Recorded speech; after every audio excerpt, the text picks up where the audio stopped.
जय श्री कृष्ण। ओम गुरुवे नमः। परमहंस श्री श्री योगानंद जी अपने अनुभव के आधार पर मनुष्य की आत्मा की यात्रा के बारे में विस्तार से बताते हैं कि किसी गर्भ में पहुंचने से पहले उस आत्मा की स्थिति क्या होती है और गर्भ के भीतर वो आत्मा क्या क्या सहन करती है, और गर्भाधान के क्षण से अंतिम श्वास निकलने तक मनुष्य को प्रत्येक जन्म में असंख्य जीवन युद्ध लड़ने पड़ते हैं, जैसे शारीरिक, जलवायु से संबंधित, नैतिक, सामाजिक, राजनैतिक, मनोवैज्ञानिक इत्यादि कई प्रकार के आंतरिक और बाहरी संघर्षों के इतने प्रकार हैं और उन सभी में युद्ध की स्थिति है। और अच्छी और बुरी शक्तियों में प्रत्येक मुठभेड़ में विजय के लिए ही प्रतिस्पर्धा है। योगानंद जी बताते हैं कि भगवान श्री कृष्ण ने भी पूरी गीता में मनुष्य के जीवन का उद्देश्य पूर्ण रूप से स्पष्ट किया है, और वो है अपनी चेतना को ऊपर उठाना और उसे धर्म की ओर ले जाना। और मनुष्य के जीवन का परम लक्ष्य है आत्म साक्षात्कार, मनुष्य के सच्चे स्व, उसकी आत्मा का बोध जो ईश्वर के प्रतिबिंब के रूप में बना है। परमहंस योगानंद जी जिन्होंने ईश्वर साक्षात्कार किया था और जो अपनी अंतर्दृष्टि से समस्त लोगों को देख पाते थे, वे अपने अनुभव के आधार पर बताते हैं कि प्रत्येक जन्म में आत्मा का पहला संघर्ष पुनर्जन्म की खोज कर रही अन्य आत्माओं से होता है। एक नए मानव शरीर के निर्माण के लिए शुक्राणु और अंडाणु के मिलन के साथ ही प्रकाश की एक गोंद अचानक सूक्ष्म जगत में प्रकट होती है, जो जन्मों के बीच आत्माओं का स्वर्गीय घर है।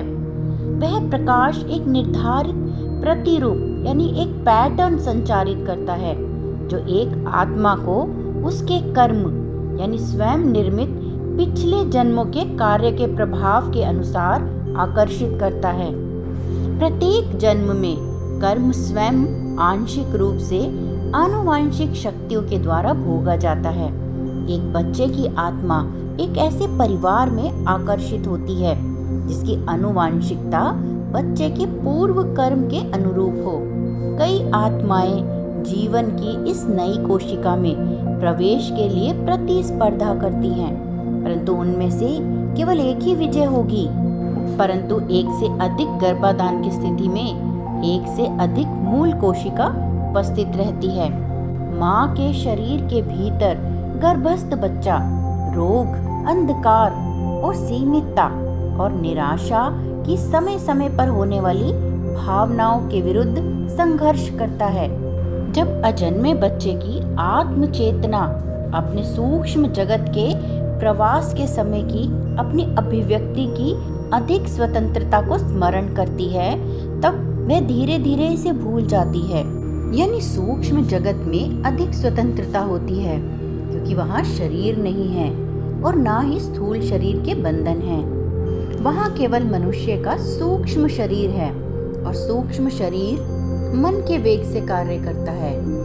सभी चीजें इच्छाओं से प्रकट हो जाती हैं और इच्छाओं से अदृश्य भी हो जाती हैं। और जब एक आत्मा गर्भ के भीतर प्रवेश करती है तो भ्रूण के भीतर में भी आत्मा को कर्म के साथ संघर्ष करना पड़ता है।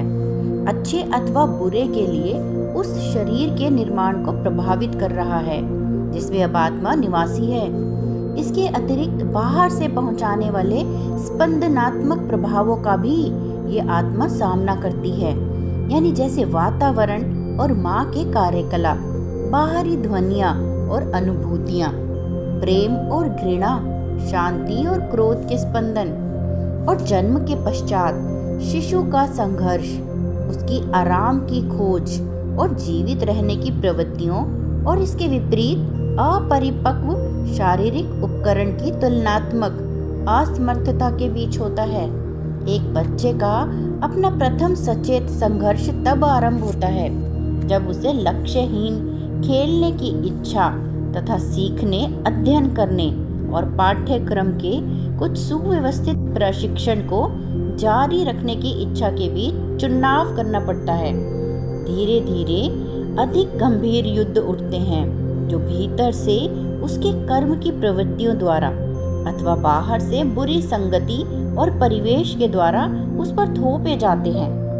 युवक अचानक स्वयं को समस्याओं की भीड़ का सामना करते पाता है, जिसके लिए वह प्रायः तैयार ही नहीं होता, अर्थात काम, लोभ और छल कपट का प्रलोभन, सरल परंतु आपत्तिजनक ढंग से धन कमाना, अपनी संगति का दबाव और सामाजिक प्रभाव।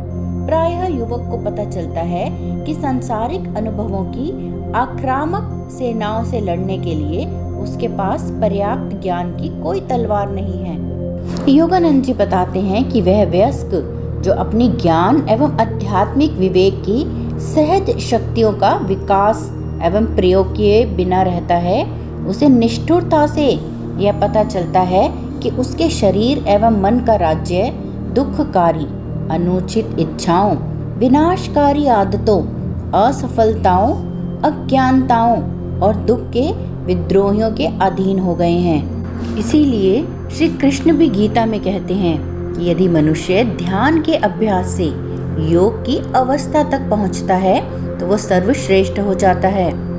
योगानंद जी गीता का सार समझाते हुए कहते हैं, मनुष्य के शरीर और मन के संगठन में ईश्वर एक दिव्य योजना के रूप में उपस्थित रहते हैं और ध्यान के अभ्यास से ये पता चलता है कि ये देह परमेश्वर का मंदिर है।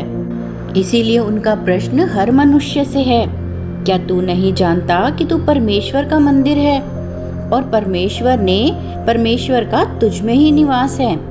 परमेश्वर की उपस्थिति मनुष्य में उनका प्रतिबिंब यानी मनुष्य की आत्मा है और यह आत्मा शुक्राणु और डिंब के बने एक केंद्र के भीतर सर्वशक्तिमान प्राण और चेतना की चिंगारी के रूप में जड़ पदार्थ में प्रवेश करता है और जो ही शरीर विकसित होता है, यह जीवन के मूल स्थान यानी मेरु शीर्ष मेडुला में रहता है।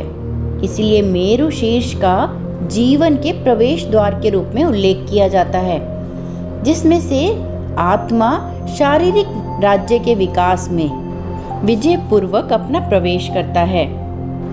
इस जीवन के स्थान में देहधारी आत्मा की सूक्ष्म अनुभूतियों की प्रथम अभिव्यक्ति रहती है, जिसमें जीवन के विभिन्न चरणों के कर्मानुसार निर्धारित प्रतिरूप यानी पैटर्न्स अंकित रहते हैं।